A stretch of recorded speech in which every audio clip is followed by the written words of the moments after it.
বন্ধুরা, আপনারা হয়তো বিশ্বাস করবেন না, কিন্তু প্রকৃতি কোনো না কোনো উপায়ে আমাদের ভালো সময় আসার বহু সংকেত দেয়। জ্যোতিষশাস্ত্র অনুযায়ী বলা যায় যে আমাদের চারপাশে এমন কিছু ঘটনা ঘটে যা দেখে বোঝা যায় সময় এসেছে ভাগ্য পরিবর্তনের। তাই চলুন জেনে নেওয়া যাক মা লক্ষ্মীর আশীর্বাদে আপনার জীবনে ভালো সময় আসার আগে কি কি লক্ষণ দেখা দিতে পারে। একটানা কয়েকদিন সকালে বাড়ি থেকে বের হওয়ার সময় যদি কাউকে ঝাড়ু দিতে দেখেন, তাহলে বুঝবেন একটা বড় বিবাদ মিটে যাচ্ছে। এছাড়াও এটি আপনার খুব তাড়াতাড়ি ধনী হওয়ার লক্ষণও বটে। 2.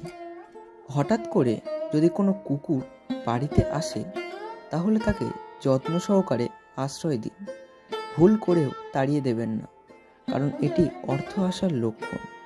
আর যদি কোনো ছোট কুকুর আপনাকে কেউ উপহার দেয়, তাহলে জানবেন আপনার সৌভাগ্য ফিরতে চলেছে। 3.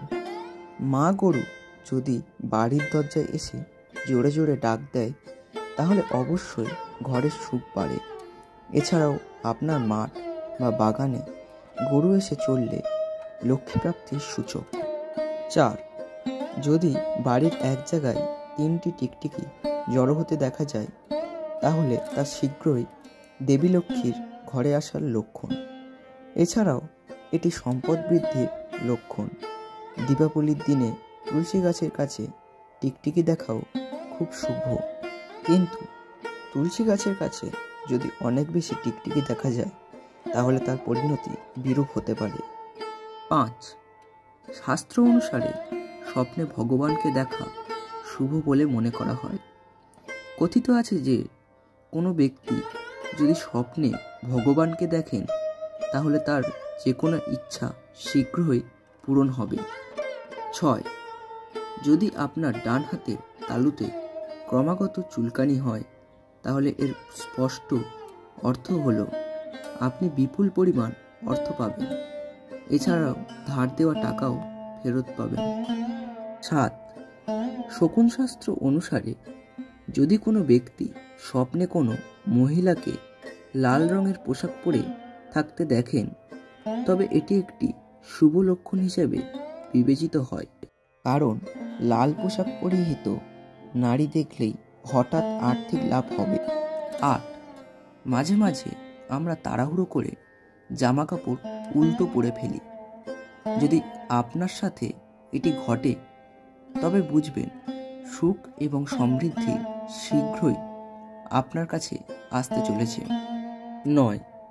যখনই আপনি কোথাও যাওয়ার সময় রাস্তায় আপনার ডান দিকে সাপ, কুকুর বা বানর দেখতে পাবেন, তখন বুঝবেন যে তারা আপনার কাছে অর্থের আগমনের ইঙ্গিত দিচ্ছে। এবার চলুন কিছু অনুপ্রেরণামূলক উক্তি শুনে নেওয়া যাক। মানুষ তাদের কান বন্ধ করার আগে তুমি নিজের মুখ বন্ধ করো, আর মানুষ মুখ খোলার আগে নিজের কান খোলো, তবেই তুমি সফল মানুষ হবে। অর্থ মানুষের রূপ বদলে দেয়, স্বার্থ মানুষের চরিত্র বদলে দেয়। অর্থ আর স্বার্থ একসঙ্গে থাকলে মানুষের মনুষ্যত্ব বদলে দেয়। যখন একা থাকার অভ্যাসটা হয়ে যায়, ঠিক তখনই কিছু মানুষ জীবনে আসে, কিন্তু যখন তাদেরকে নিয়ে ভালো থাকার অভ্যাসটা হয়ে যায়, তখনই আবার একা হয়ে যেতে হয়। 3 ধরনের মানুষের অহংকার বেশি থাকে। 1. বেশি শিক্ষিত হলে। 2. বেশি সুন্দর হলে। 3. হঠাৎ বড়লোক হলে। মনে জোর রাখবেন, না বলা শিখবেন। না হচ্ছে এক অক্ষরের একটি শব্দ, বলা খুবই সহজ, কিন্তু সবাই বলতে পারে না। আমি হারিয়ে গেলে ভয় নেই, কারণ আমাকে খোঁজার মতো কেউ নেই। আমি কষ্ট পেলেও ক্ষতি নেই, কারণ আমাকে বোঝার মতো কেউ নেই। অনেক দিন পরে একদিন 2 বন্ধুর দেখা হলো। এক বন্ধু অপর বন্ধুকে সহজভাবেই জিজ্ঞাসা করলো, কিরে তোর মা কেমন আছে? অপর বন্ধু উত্তর দিল, মা ভালোই আছে।